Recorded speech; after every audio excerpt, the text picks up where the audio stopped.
കൂട്ടുകാർക്ക് നല്ലൊരു രാത്രിയെ ആശംസിച്ചുകൊണ്ട് നമുക്ക് നേരെ സേതുവിന്റെ പല്ലവിയുടെ നാളത്തെ നല്ലൊരു പ്രൊമോ വിശേഷം കേട്ടാലോ. അതിനു മുമ്പ് ആദ്യമായി കാണുന്നവരാണെങ്കിൽ ചാനൽ ഇഷ്ടപ്പെട്ട ഒന്ന് സബ്സ്ക്രൈബ് ചെയ്യാൻ മറക്കരുതേ. വീഡിയോ ഇഷ്ടപ്പെടുവാണെങ്കിൽ ഒരു ലൈക്ക് തരാനും മറക്കരുത് കേട്ടോ. അപ്പൊ നമുക്ക് നേരെ നമ്മുടെ വിശേഷത്തിലേക്ക് അങ്ങോട്ട് പോയാലോ. അങ്ങനെ ഇന്നത്തെ വിശേഷത്തെ നമ്മൾ കണ്ടു. അച്ചുവിന്റെയും ശ്രീഹരിയുടെയും ഒക്കെ ആദ്യ രാത്രിയൊക്കെ നല്ല മനോഹരമായിട്ട് അങ്ങനെ നടക്കുകയാണ്.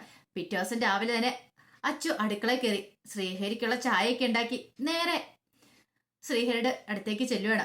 പിന്നീട് ശ്രീഹരിക്ക് ചായ കൊടുത്തിട്ട് പറഞ്ഞു, എങ്ങനെയുണ്ട്, കുടിച്ചു നോക്കാൻ പറയണം. ശ്രീഹരി കുടിച്ചു നോക്കിയിട്ട് പറഞ്ഞു, ആ സൂപ്പറാ, നല്ല ടേസ്റ്റ് ഉണ്ടെന്ന് പറയണം. ഞാനുണ്ടാക്കിയ ചായയാണ്. അല്ല ബേബി ചേച്ചി ഇല്ലെന്ന് ചോദിക്കാം. അത് ആദ്യ ദിവസമല്ലേ കല്യാണം കഴിഞ്ഞിട്ടുള്ളേ, അപ്പൊ എന്റെ കൈ കൊണ്ട് ശ്രീഹരിക്ക് ഒരു ചായ ഉണ്ടാക്കി തരണമെന്ന് എനിക്ക് ആഗ്രഹം ഉണ്ടായിരുന്നു. ചായ മാത്രമല്ല, ഇന്നത്തെ ബ്രേക്ക്ഫാസ്റ്റ് എന്റെ കൈ കൊണ്ടാന്ന് പറയാം. ഇത് കേട്ടതും ശ്രീഹരിക്ക് സന്തോഷം തോന്നി. പിന്നീട് അച്ചു പറഞ്ഞതേ, എപ്പോഴൊന്നും ചിലപ്പോൾ എനിക്ക് ഉണ്ടാക്കി തരാൻ പറ്റുമെന്ന് തോന്നില്ല, പക്ഷെങ്കിൽ ഉണ്ടാക്കി തരാൻ പറ്റണ സമയത്തൊക്കെ എന്റെ കൈ കൊണ്ട് ഞാൻ തന്നെ ശ്രീഹരിക്ക് ഉണ്ടാക്കി തരുമെന്ന് പറയാം. ഇഷ്ടപ്പെട്ടില്ലെങ്കിൽ ഇഷ്ടപ്പെട്ടില്ല എന്ന് പറയണം. എനിക്ക് അത്രയ്ക്ക് വലിയ പെർഫെക്റ്റ് ആയിട്ടൊന്നും ഉണ്ടാക്കാൻ അറിയില്ല എന്ന് പറയാം. ശ്രീഹരി പറഞ്ഞു, അതൊന്നും എനിക്കൊരു കുഴപ്പമുള്ള കാര്യമില്ല, എന്ത് തന്നാലും ഞാൻ കഴിക്കുമെന്ന് പറയാം. അച്ചു ഉണ്ടാക്കി തരുന്ന ഫുഡല്ലേ, എന്താണെങ്കിലും കുഴപ്പമില്ല. അല്ലെങ്കിൽ തന്നെ ഞാൻ അങ്ങനെ വലിയ വലിയ ഫുഡൊന്നും കഴിച്ചല്ല ശീലിച്ച, എവിടെയെങ്കിലും കിടന്നുറങ്ങി എന്തേലും ആഹാരം കഴിച്ച് ശീലിച്ചവനാ. അതുകൊണ്ട് എനിക്ക് ഇവിടെ നിന്ന് എന്ത് കിട്ടിയാലോ അത് അമൃതാന്ന് പറയാം. ഇത് കേട്ടപ്പം അച്ചു പറഞ്ഞു, അതെ ഇനി അങ്ങനത്തെ സംസാരമൊന്നും വേണ്ട കേട്ടോ. എപ്പൊ പറഞ്ഞാലും ശ്രീഹരിനെ താഴ്ത്തി കെട്ടിയാ പറയണേ. ഇപ്പൊ ശ്രീഹരി പൊന്നും മടത്തിലെ മരുമകനാണ്. ആ ഒരു ചിന്ത ഓർമ്മ എപ്പോഴും വേണം, അല്ലാതെ ആരുമില്ലാത്തവനൊന്നും അല്ല. ഇനി അങ്ങനെ വേണ്ട. ഞാൻ പറഞ്ഞല്ലോ, എന്റെ കഴുത്തിൽ താലി കെട്ടിയേക്കുന്ന ആളാരാന്നറിയാലോ, ശ്രീഹരിയാണ്. അപ്പൊ അതുകൊണ്ട് ഇനിയിപ്പൊ ശ്രീഹരിക്ക് ആരും ഇല്ല എന്നുള്ള ചിന്ത വേണം. ചിന്ത വേണ്ട, എന്തിനും ഏതിനും സപ്പോർട്ടായിട്ട് ഞാൻ കൂടെ ഉണ്ടായിരിക്കും എന്ന് പറയാം. പിന്നീട് പറഞ്ഞു, പോയി കുളിച്ചിട്ട് വരാനും പറഞ്ഞുകൊണ്ട് തോർത്തൊക്കെ അങ്ങോട്ട് എടുത്തു കൊടുക്കുകയാണ്. ശ്രീഹരിക്ക് ഭയങ്കര സന്തോഷമായി. പിന്നീട് ശ്രീഹരി അങ്ങോട്ടേക്ക് പോകുമ്പോൾ അച്ഛൻ നേരെ അടുക്കളയിലേക്ക് വരികയാണ്. അപ്പൊ ബേബി ചേച്ചി അടുക്കളയിൽ ഉണ്ടായിരുന്നു. പിന്നീട് ബേബി ചേച്ചിയോട് പറഞ്ഞു, അതെ ഇന്നത്തേക്കുള്ള ബ്രേക്ക്ഫാസ്റ്റ് എന്റെ വകയാന്ന് പറയാം. ആയിക്കോട്ടെ ആയിക്കോട്ടെ, ഞാനിവിടെ നിൽക്കുന്നത് മാത്രമേ ഉള്ളൂ. കുഞ്ഞിന് ഇഷ്ടപ്പെട്ട വിഭവം എന്താന്ന് വെച്ചാൽ ഉണ്ടായിക്കൊള്ളാൻ പറയണം. ശ്രീഹരിക്ക് ഇഷ്ടമുള്ള സാധനം തന്നെയാണ് അച്ഛൻ ഉണ്ടാക്കുന്നത്. ദോശയും ചമ്മന്തി ശ്രീഹരിക്ക് ഭയങ്കര ഇഷ്ടമാണ്. അപ്പൊ മുമ്പ് ഇവിടെ വന്ന് നിൽക്കുന്ന സമയത്ത് ശ്രീഹരിയുടെ ഇഷ്ടാനിഷ്ടങ്ങളൊക്കെ അച്ചു പഠിച്ചു വെച്ചിട്ടുണ്ടായിരുന്നു. അങ്ങനെ ശ്രീഹരിക്ക് ഇഷ്ടമുള്ള ദോശയും ചമ്മന്തിയൊക്കെ ഉണ്ടാക്കി അച്ചു. പിന്നീട് അതുകൊണ്ട് ഡൈനിങ് ടേബിളിൽ വെക്കുകയാണ്. അതിനുശേഷം ശ്രീഹരിനെ വിളിക്കാൻ പോയി. അപ്പൊ ശ്രീഹരി വെച്ചു, അല്ല അവരെല്ലാരും കഴിച്ചോന്ന് ചോദിക്കാം. അതൊന്നും കുഴപ്പമില്ല, ബാ നമുക്ക് കഴിക്കാന്ന് പറയണം. സേതുവേട്ടനെ പലേച്ചനെ വിളിക്കണ്ടേ, അത് ഞാൻ വിളിച്ചോളാം, ഇപ്പൊ ശ്രീഹരി വരാൻ പറയണം. അങ്ങനെ അച്ചു ചെന്നിട്ട് എന്ത് ചെയ്യുവാണ്, സേതുവിനെ പല്ലവിനെ വിളിച്ചു കഴിയുമ്പത്തേനും പല്ലവി പറഞ്ഞു, ഞാൻ കുറച്ച് കഴിഞ്ഞിട്ട് കഴിച്ചോളാന്ന് പറയണം. അങ്ങനെ അവര് കഴിക്കാൻ വന്നില്ല. പിന്നീട് ശ്രീഹരി വന്ന് ടേബിളിൽ ഇരിക്കുന്ന സമയത്ത് അച്ചു ശ്രീഹരിക്ക് വിളമ്പി കൊടുക്കണം കഴിക്കാൻ പറഞ്ഞിട്ട്. അങ്ങനെ അച്ചു ശ്രീഹരിയും കൂടെ സന്തോഷത്തോടെ കഴിക്കുകയാണ്. ആ സമയത്താണ് അതിലൂടെ ഋതു പാസ് ചെയ്തു പോയെന്ന്. ഓഹോ, അപ്പൊ രണ്ടുപേരും കൂടെ ഇവിടെ കഴിക്കലും കഴിപ്പിക്കലും ഒക്കെയാ. ഇതങ്ങനെ വെറുതെ വിട്ടിട്ട് കാര്യമില്ല. വന്ന് അടുക്കള ഭരണം കൂടെ ഏറ്റെടുത്ത് രണ്ടെണ്ണം കൂടെ അങ്ങനെ സന്തോഷിച്ചിരിക്കുകയാണല്ലോ. ഒരു പണി കൊടുക്കണമല്ലോ. ആ സമയത്ത് സ്വാതിയും വന്നു. സ്വാതിക്ക് ഇതങ്ങോട്ട് പിടിച്ചില്ല. ചേച്ചി നോക്ക് എന്തൊരു അധികാരത്തോട് കൂട്ടാന്ന് നോക്കിയേ. അവൻ ഡൈനിങ് ടേബിളിൽ കയറി നിന്ന് കഴിക്കണേ. മുമ്പായിരുന്നെങ്കിൽ അവൻ ഡൈനിങ് ടേബിളിൽ കയറി നിന്ന് കഴിക്കാൻ വരാൻ ഭയങ്കര മടിയായിരുന്നു. ഇപ്പൊ പൊന്നുമടത്തിലെ മരുമാനാന്ന ഭയങ്കര വിചാരം. അവന്റെ അഹങ്കാരം കണ്ടില്ലേ. ഇതങ്ങനെ വെറുതെ വിട്ടാ പറ്റില്ല. നമുക്ക് ഇപ്പൊ തന്നെ പോയി അമ്മയോട് പറയണം എന്നൊക്കെ പറഞ്ഞുകൊണ്ട് രണ്ടുപേരും നേരെ പൂർണിമയുടെ അരിയിലേക്ക് ചെല്ലുവാണ്. പൂർണിമയാണ് ആകെപ്പാടെ വിഷമിച്ചിരിക്കുക. പൂർണിമയ്ക്ക് വല്ലാത്തൊരു വിഷമ. അച്ചുവിന്റെ ജീവിതം തകർന്നു പോയല്ലോ. എല്ലാവരുടെ മുന്നില് താൻ നാണം കെട്ടല്ലോ. നാട്ടുകാരുടെ മുന്നില് എന്ത് ചെയ്യും, എന്തു പറയുന്നൊരു ചിന്ത ഒക്കെ ഉണ്ടായിരുന്നു. അങ്ങനെ ചിന്തിച്ചിരിക്കുന്ന സമയത്ത് ശ്രുതി എന്നിട്ട് ചോദിച്ചു, അല്ല ഞാനൊരു കാര്യം ചോദിച്ചിട്ട് അമ്മേ, ഈ വീടിന്റെ ഭരണം മുഴുവൻ അവർക്ക് അങ്ങോട്ട് തീരെഴുതി കൊടുത്തോന്ന് ചോദിക്കും. ആരുടെ കാര്യം നീ പറയണേ? ആരുടെ കാര്യോ? അച്ചുവിന്റെ ആ ശ്രീഹരി എന്ന് പറയുന്നവന്റെ. ഇപ്പൊ എന്താ കാര്യം ഇരിക്കുന്നേ? ദേ അവള് രാവിലെ ഫുഡൊക്കെ ഉണ്ടാക്കി അവനെ അങ്ങോട്ട് വാരി കഴിപ്പിക്കുന്നു, ഊട്ടിക്കുന്നുണ്ട് അവിടെ ഇരുത്തിന്ന് പറയാം. ഇതങ്ങനെ വെറുതെ വിട്ടിട്ട് കാര്യമില്ല. അമ്മ ഈ വീട്ടിലേക്ക് കയറുണ്ടെന്ന് പറഞ്ഞിട്ടും കയറിയതാ. അതും പോരാഞ്ഞിട്ട് കണ്ടില്ലേ ഇപ്പൊ അവള് കാണിച്ചു കൂട്ടുന്നേ. നമ്മുടെ എല്ലാവരുടെയും മുന്നിൽ കോപ്രായം കാണിച്ചു കൂട്ടാനായിട്ട്, അമ്മേനെ എന്നെയൊക്കെ മനഃപൂർവ്വം വിഷമിപ്പിക്കാനായിട്ട് അവള് കാണിച്ചു കൂട്ടുന്ന അംഗം അതൊക്കെ. അമ്മേ ഇതങ്ങനെ വെറുതെ വിടല്ല. ഇങ്ങനെയാണെങ്കിൽ കണ്ടോ, ഞാൻ ഇതൊക്കെ ചോദ്യം ചെയ്യുമെന്ന് പറയാം. ദേ വേണ്ടത്, നീ ചോദ്യം ചെയ്യാനൊന്നും പോണ്ട, ഞാൻ ഇതൊക്കെ ചോദ്യം ചെയ്തോളാം. തൽക്കാലത്തേക്ക് നിങ്ങൾ ആരും ഒന്നും പറയണ്ട, ഞാൻ ചെന്ന് ചോദിക്കട്ടെ എന്നും പറഞ്ഞിട്ട് നേരെ ഡൈനിങ് ടേബിളിൽ അങ്ങോട്ടേക്ക് ചെല്ലുവാണ്. ചെന്ന് കഴിഞ്ഞപ്പം അച്ചും ശ്രീഹരിയും കൂടെ ഫുഡ് കഴിച്ചോണ്ടിരിക്കുന്നുണ്ട്. പെട്ടെന്ന് പൂർണ്ണിമ എന്നിട്ട് ചോദിച്ചു, എന്താ ഇവിടെ നടക്കണേന്ന് ചോദിക്കുക. ഇത് കേട്ടതും ശ്രീഹരി പെട്ടെന്ന് അങ്ങോട്ട് കഴിപ്പ് നിർത്തി. അച്ചു ചോദിച്ചു, എന്തമ്മ എന്താ കാര്യം? അല്ല ഇവിടെ എന്താ, നിന്നോടൊക്കെ ഞാൻ പറഞ്ഞിട്ടില്ലേ ഇങ്ങോട്ടേക്ക് വരില്ലെന്ന്, പിന്നെ എന്താന്ന് ചോദിക്കുകയാണ്. പെട്ടെന്ന് ശ്രീഹരി അവിടെ നിന്ന് എഴുന്നേക്കാൻ തുടങ്ങുമ്പോൾ അച്ചു പറഞ്ഞു, ശ്രീഹരി അവിടെ ഇരുന്ന് കഴിക്കാൻ പറയണം. വേണ്ടാന്ന് പറയാ. ശ്രീഹരിക്ക് ഭയങ്കര ബുദ്ധിമുട്ടായിപ്പോയി. പിന്നീട് വന്നിട്ട് പറഞ്ഞു, നിന്നോട് ആരുടെ എവിടെ ഇരുന്ന് ഫുഡ് കഴിക്കാൻ പറഞ്ഞതെന്ന് പൂർണ്ണിമ ചോദിക്കുക. ഇത് കേട്ടതും അച്ചു പറഞ്ഞു, ഞാൻ പറഞ്ഞിട്ടാമേ, എന്റെ ഭർത്താവ് ശ്രീഹരി. ശ്രീഹരി പൊന്നുമടത്തിലെ മരുമാന. അപ്പൊ ശ്രീഹരി ഇവിടെ തന്നെ ഇരുന്ന് ഫുഡ് കഴിക്കുമെന്ന് പറയാം. ഓ, അതിന് ഇവനെ ഭർത്താവായിട്ട് നിന്റെ ഭർത്താവായിട്ട് ആരംഗീകരിച്ചിരിക്കുന്നു? ഞങ്ങൾ ആരും അംഗീകരിച്ചിട്ടൊന്നുമില്ല. അതിന് അമ്മയോ നിങ്ങൾ ഋതുവോ സ്വാതിയോ ആരും അംഗീകരിക്കേണ്ട കാര്യമില്ല. എന്റെ കഴുത്തിൽ താലി കെട്ടിയത് ശ്രീഹരിയാണെങ്കിൽ ഞാൻ അംഗീകരിച്ച പോലെന്ന് ചോദിക്കുക. ഓ, അപ്പൊ നീ രണ്ടും കൽപ്പിച്ചല്ലേന്ന് ചോദിക്കും. എന്താ അമ്മ ഇങ്ങനെയൊക്കെ? ഫുഡ് കഴിച്ചുകൊണ്ടിരിക്കുന്ന സമയത്താണ് ഇങ്ങനെയൊക്കെ പറയണേ. അമ്മയ്ക്ക് ഇത് എന്തു പറ്റിയെന്ന് ചോദിക്കാം. ദേ അച്ചു, നീ കൂടുതലൊന്നും പറയണ്ട, പറഞ്ഞ മനസ്സിലായെന്ന് പറയണം. പെട്ടെന്ന് ശ്രീഹരി അവിടെ നിന്ന് എഴുന്നേക്കുവാണ്. ശ്രീഹരിക്ക് ഭയങ്കര ബുദ്ധിമുട്ടായിപ്പോയി. ശ്രീഹരി എഴുന്നേറ്റ് പോയി കൈ കഴുകിയിട്ട് അവിടെ വരണം. അപ്പൊ കൈ കഴുകാൻ പോകുന്ന സമയത്ത് ശ്രീഹരി ആ പ്ലേറ്റും കൂടെ അങ്ങ് എടുത്തോണ്ട് പോയി. ഇത് കണ്ടു കഴിഞ്ഞപ്പോ അച്ഛന് സഹിക്കാൻ പറ്റുന്ന കാര്യമാണോ? അച്ഛൻ എന്നിട്ട് ചോദിച്ചു, അമ്മേ എന്ത് പരിപാടിയെ കാണിച്ച്? ഫുഡ് കഴിക്കുന്ന സമയത്ത് ഒരാൾ ഇങ്ങനെ അപമാനിച്ച് ഏൽപ്പിച്ചു വിടുന്നത് ശരിയാണെന്ന് ചോദിക്കാം. അതിന് നിന്റെ ഭർത്താവിനെ ഞങ്ങൾ ആരും ഇവിടെ അംഗീകരിച്ചിട്ടില്ലോ, പിന്നെ എന്തിനാ അവനെ ഡൈനിങ് ടേബിളിലേക്ക് വലിച്ചോണ്ട് വന്നേന്ന് ചോദിക്കാം. എന്ത് അധികാരത്തിലാണെന്ന് ഋതു ചോദിക്കുകയാണ്. ഇത് കേട്ടതും അങ്ങോട്ട് ദേഷ്യം വന്നു അച്ചുവിന്. അച്ചു പറഞ്ഞു, ഋതു നീ ഈ കാര്യത്തിൽ ഇടപെടണ്ടെന്ന് പറയാണ്. പിന്നീട് പൂർണ്ണം പറഞ്ഞു, ഒരു കാര്യം ഞാൻ പറഞ്ഞേക്കാം, ഇതുപോലത്തെ പരിപാടികളൊന്നും ഇവിടെ നടക്കത്തില്ല എന്ന് പറയാം. അച്ചു പറഞ്ഞു, എന്റെ ഭർത്താവ് അമ്മേ ശ്രീഹരി, ഞങ്ങൾ തമ്മിൽ ഭാര്യ ഭർത്താക്കന്മാരാ. ഞങ്ങൾ ഇവിടെ കഴിയുന്നതിനും ഒരു നേരത്തെ ഫുഡ് കഴിക്കുന്നതിനും അമ്മയ്ക്ക് കണക്കെന്ന് ചോദിക്കുക.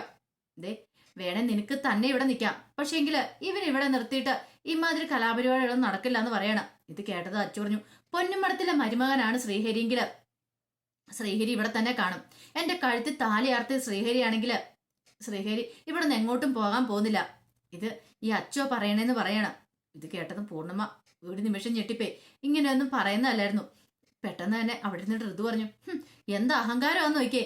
അല്ല നിനക്ക് ഇതിന് മാത്രം അധികാരം അവകാശം ഇവിടെ ആരാ തന്നേന്ന് ചോദിക്കാം. ഇത് കേട്ടതും പെട്ടെന്ന് അച്ചു പറഞ്ഞു, അതെ നീ സംസാരിക്കാറായില്ല, അതെ അമ്മ വേണം സംസാരിക്കാൻ, അതിനിടയ്ക്ക് കയറിയിട്ട് നീ സംസാരിക്കേണ്ട കാര്യമില്ല, മിണ്ടരുന്ന കൈ കൊണ്ട് ചൂണ്ടുവാണ്. ഒരു നിമിഷം അച്ഛൻ്റെ സംസാരം കേട്ടപ്പോൾ ഋതു ഞെട്ടിപ്പോയി. ഇതിനു മുമ്പ് അച്ചു ഇങ്ങനെയൊന്നും പറഞ്ഞിട്ടില്ല. ഒരു പാവത്താനെ കൂട്ടിരുന്നാ, പക്ഷെ അഭിമാനത്തിന്റെ ക്ഷതവേറ്റ് കഴിഞ്ഞിട്ടാണെങ്കിൽ ഏതൊരു പെണ്ണും പെൺപുലി ആവുമെന്ന് പറഞ്ഞ പോലെ ആയിരുന്നു പിന്നീട് അച്ചുവിന്റെ പ്രകടനം അങ്ങോട്ട്. പൂർണ്ണിമയുടെയൊക്കെ നാവടപ്പിക്കുകയാണ്. പൂർണ്ണിമ അത് പ്രതീക്ഷിച്ച കാര്യമല്ല. അച്ചു ഒരു പാവത്താനെ കൂട്ടിരുന്നിട്ട് ഇങ്ങനെയൊക്കെ പറയുമോന്ന് പോലും ചിന്തിച്ചു പോയി. സ്വന്തം ഭർത്താവിനെ അപമാനിച്ച് എഴുന്നേപ്പിച്ചു വിട്ടാ പിന്നെ ഏതൊരു ഭാര്യയ്ക്ക് സഹിക്കാൻ പറ്റുന്ന കാര്യമാണോ? അത് ഫുഡിന്റെ മുന്നിൽ നിന്നാ. പിന്നീട് ശ്രീഹരി അങ്ങോട്ട് പോകാൻ തുടങ്ങിയപ്പോഴത്തേനും അച്ചു അവിടെ നിൽക്കി ശ്രീഹരി എന്ന് പറയണ വേണ്ടാന്ന് പറഞ്ഞുകൊണ്ട് ശ്രീഹരി വിഷമത്തോടെ പുറത്തേക്ക് അങ്ങോട്ട് ഇറങ്ങി പോവാണ്. അച്ചുവിന് സങ്കടമായിപ്പോയി. അമ്മ ഈ ചെയ്യുന്ന ഏറ്റവും വലിയ ക്രൂരതയാ. ഒരിക്കലും അമ്മ ഇതൊക്കെ ഓർത്ത് ചിന്തിച്ച് അമ്മ കരയേണ്ട ഒരു അവസാനം വരും. എനിക്ക് നല്ലൊരു ജീവൻ തന്ന ശ്രീഹരി, പക്ഷെ അമ്മ ഇപ്പൊ ഈ കാണിക്കുന്നുണ്ടല്ലോ അത് മഹാമോശപ്പെട്ട ഒരു കാര്യമായിപ്പോയി. എന്ത് തന്നെയാണെങ്കിലും ഒരിക്കലും അത് ശരിയായ നടപടിയല്ലായിരുന്നു. ശത്രുക്കളോട് പോലും ആരും ഇങ്ങനെയൊന്നും കാണിക്കില്ല എന്നൊക്കെ പറയണം. പിന്നീട് അച്ചു കൈ കഴുകിയിട്ട് അങ്ങോട്ട് പോവാണ്. പിന്നെ പോകുന്നതിന് മുമ്പ് അച്ചു ഒരു കാര്യം കൂടെ പറഞ്ഞു, ശ്രീഹരിക്ക് ഇവിടെ സ്ഥാനമില്ലെങ്കിൽ എനിക്ക് സ്ഥാനമില്ലെന്ന അർത്ഥം. ശ്രീഹരി ഇവിടുന്ന് ഫുഡ് കഴിക്കുന്നില്ലെങ്കിൽ ഞാനും ഫുഡ് കഴിക്കുന്നില്ല, സമാധാനം ആയല്ലോ എന്ന് പറഞ്ഞുകൊണ്ട് പോവാ. അങ്ങനെ പോയി കഴിഞ്ഞപ്പോഴത്തേനും പൂർണ്ണിമയ്ക്ക് ആ പട വിഷമം. ഇനിയിപ്പൊ പറഞ്ഞത് കുറച്ച് കൂടി പോയെന്ന്. ആ സമയം ഋതു പറഞ്ഞു, അമ്മേ ഒരു കൂടിയും പോയിട്ടില്ല, അവർക്ക് കിട്ടേണ്ട തന്നെ കിട്ടിയത്. അതിന് അമ്മ എന്തിനാ വിഷമിക്കുന്നേ? അമ്മ ധൈര്യമായിട്ടിരിക്കുക. ഇപ്പോഴേ നമ്മൾ വളം വെച്ച് കൊടുത്തിട്ടുണ്ടെങ്കിൽ തല കയറി ഇറങ്ങുമെന്ന് പറയണ. പിന്നീട് അച്ചു ശ്രീഹരിനെ അന്വേഷിച്ച് ചെല്ലുമ്പോൾ ശ്രീഹരി പുറത്ത് നിൽക്കുന്നുണ്ടായിരുന്നു. എന്താ ശ്രീഹരി എന്താ ഇങ്ങോട്ട് എഴുന്നേറ്റ് പോകുന്നതെന്ന് ചോദിക്കാം. അത് പിന്നെ അച്ചു വേണ്ട നീ വിളിച്ചോ പോലെ ഞാൻ അങ്ങോട്ട് വന്ന് അവിടെ ഇരുന്ന് കഴിക്കാൻ പാടില്ലായിരുന്നു പറയാം. അതിനെപ്പോ എന്താ ശ്രീഹരി, നീ എന്റെ ഭർത്താവല്ലേ, പിന്നെ എന്തിനാ ഇങ്ങനെയൊക്കെ എന്ന് ചോദിക്കണം. എന്തോ പൂർണ്ണാമ അങ്ങനെ പറഞ്ഞപ്പോ എനിക്ക് ഭയങ്കര വിഷമായി. അർഹതപ്പെടാത്ത എന്തോ ഒരു കാര്യം ഞാൻ ചെയ്ത പോലെ, അർഹതയില്ലാത്ത ആഗ്രഹിച്ചെന്ന് പറഞ്ഞൊരു അവസ്ഥയായിപ്പോയി. ഒന്നും വേണ്ടിയിരുന്നില്ലെന്ന് ഇപ്പൊ തോന്നാം. അതെ ഇങ്ങനെയൊന്നും പറയരുത് കേട്ടോ, എന്നെയും കൂടെ വെറുതെ വിഷമിപ്പിക്കില്ലെന്ന് പറയണം. ഒരു കാര്യം ചെയ്യാം, ശ്രീഹരിക്ക് ഇവിടെ നിൽക്കാൻ ബുദ്ധിമുട്ടുണ്ടെങ്കിൽ ശ്രീഹരി പറഞ്ഞു എങ്ങോട്ട് വെള്ളം പോവാം, പക്ഷെ ഒരു കാര്യമുണ്ട്, ആ ഒപ്പം തന്നെ ശ്രീഹരിയോടൊപ്പം ഞാനും ഇവിടെ നിറങ്ങും. അങ്ങനെ ഉണ്ടെങ്കിൽ എങ്ങോട്ട് വെള്ളം പോവാന്ന് പറയണേ. ഏത് നരകത്തിലേക്ക് പോകാനും എനിക്ക് സമ്മതമാണ്. ശ്രീഹരി എവിടെ ജീവിക്കുന്നോ അതിപ്പോ ഒരു മുറി വീടാണെങ്കിലും കുഴപ്പമില്ല, ഞാനും ആ വീട്ടിലേക്ക് വരുമെന്ന് പറയാം. ഇതെന്റെ തീരുമാനമാന്ന് പറയണം. ഇത് കേട്ടുകഴിഞ്ഞാൽ ശ്രീഹരിക്ക് എന്ത് ചെയ്യണമെന്ന് അറിയത്തില്ല. അപ്പോഴേക്ക് സേതു പല്ലവിയും കൂടെ അങ്ങോട്ടേക്ക് വരുവാണ്. എന്താ കാര്യം എന്നൊക്കെ ചോദിക്കണം. അങ്ങനെ അവസാനം അച്ചു കാര്യം പറയണം. ഇത് കേട്ട് കഴിഞ്ഞപ്പോൾ സേതു അന്നായത് വെറുതെ വിട്ടിട്ട് കാര്യമില്ല, ഒന്ന് ചോദിച്ചിട്ട് തന്നെ കാര്യം എന്ന് പറയണം. പെട്ടെന്ന് ശ്രീഹരി പറഞ്ഞു, വേണ്ട സേതുവേട്ടാ, ഇനിയിപ്പൊ അത് ചോദിച്ചൊരു പ്രശ്നമാക്കാൻ പോകണ്ട എന്ന് പറഞ്ഞാൽ എങ്ങനെയാ ശരിയാന്നേ? ഫുഡിന് മുന്നിൽ നിന്ന് എഴുന്നേൽപ്പിച്ചു വിടാന്ന് പറഞ്ഞാൽ അത് അത്ര നല്ല കാര്യമൊന്നും അല്ലോ എന്ന് പറയാം. പിന്നീട് പല്ലവി പറഞ്ഞു, സാരമില്ല സേതുവേട്ടാ, ഇപ്പൊ സേതുവേട്ടൻ ഒരു പ്രശ്നത്തിനും പോകണ്ട. പൂർണ്ണായ്മ ആ ദേഷ്യം കൊണ്ട് പറഞ്ഞായിരിക്കും, പോട്ടെ, ഒരു കുറച്ച് ദിവസത്തേന് ഇങ്ങനെയൊക്കെ ആയിരിക്കും, അത് കഴിയുമ്പോൾ അതൊക്കെ അങ്ങോട്ട് മാറിക്കോളൂ എന്ന് പറയാം. ദേ ഒരു കാര്യം ഞാൻ പറഞ്ഞേക്കാം ശ്രീഹരി എന്ന് പറഞ്ഞുകൊണ്ട് സേതു പറയാണ്, ഇങ്ങനെയൊക്കെ ഇവിടെ ഉണ്ടായെന്നിരിക്കും, ഇതൊക്കെ നീ തരണം ചെയ്ത് മുന്നോട്ട് പോകണം, എങ്കിൽ മാത്രമേ ഇവിടെ നിനക്ക് പിടിച്ചേക്കാനായിട്ട് സാധിക്കുള്ളൂ. അറിയാലോ, ഒരു ചെറിയ കാര്യത്തിന് നിസ്സാര കാര്യത്തിന് പിണങ്ങി പോകാൻ നിൽക്കരുത്. അങ്ങനെ പോയിട്ടുണ്ടെങ്കിൽ തകർന്നു പോകുന്ന അച്ഛൻ്റെ ജീവിതം കൂടെയാ. ഇവരുടെ കൺമുന്നിൽ നിങ്ങൾ നല്ല സന്തോഷത്തോടെ ജീവിച്ച് കാണിക്കണം, അതാ ചെയ്യണ്ടേ. ഈ സേതുമാധവൻ തോറ്റുപോയിട്ടില്ലെന്ന് അറിയിക്കണമെങ്കിൽ ശ്രീഹരിയും അച്ഛനും നല്ല രീതിയിൽ ജീവിക്കണം, അല്ലെങ്കിൽ ഈ സേതുമാധവൻ തോറ്റുപോകുന്നു പറയാം. ശ്രീഹരി പറഞ്ഞു, പറ്റില്ല സേതുവേട്ട ഇവിടെ നിൽക്കാനായിട്ട്, ആകെ പടൊരു വിഷമം തോന്നുക, എങ്ങോട്ടെങ്കിലും പോയാലും തോന്നുക. നീ എങ്ങോട്ട് പോകാനാ? നീ ഒരിടത്തേക്കും പോകുന്നില്ല, ഒരിടത്തേക്ക് നിന്നെ ആർക്കും ഇറക്കി വിടാനും പറ്റില്ല. അങ്ങനെ നീയും അച്ഛനും പോയിട്ടുണ്ടെങ്കിൽ ആ ഒപ്പം തന്നെ ഞാനും ഇറങ്ങും, പല്ലവി ഇറങ്ങും. എന്താ നിനക്ക് സമ്മതമാണോ എന്ന് ചോദിക്കുക. ഇത് കേട്ടതും ആകെപ്പാടെ വല്ലാത്തൊരു വിഷമത്തിലായിപ്പോയി ശ്രീഹരി. ശ്രീഹരി പറഞ്ഞു, വേണ്ടാന്ന് പറയണം. അങ്ങനെയാണെങ്കിൽ ഇനിയിപ്പൊ ഇതിനെക്കുറിച്ചൊന്നും ചിന്തിക്കാനേ പോകണ്ടെന്ന് പറയണം. ഇവിടെ എന്ത് പ്രശ്നങ്ങൾ നടന്നാലും അതൊന്നും നിന്നെ ബാധിക്കുന്ന കാര്യമല്ല എന്ന് പറയാണ്. പിന്നീട് പ്രതാപം വരുന്നുണ്ട്. പ്രതാപം വന്നു കഴിഞ്ഞപ്പോഴത്തേനും പൊടിപ്പും തെങ്ങലും വെച്ച് സ്വാതി ഋതുവും കൂടെ ഇങ്ങനെ പറഞ്ഞു കൊടുക്കുകയാണ്. അവന് ഭയങ്കര അഹങ്കാരമാ, അവനോട് അധികാരം സ്ഥാപിച്ചോണ്ടിരിക്കുക എന്നൊക്കെ.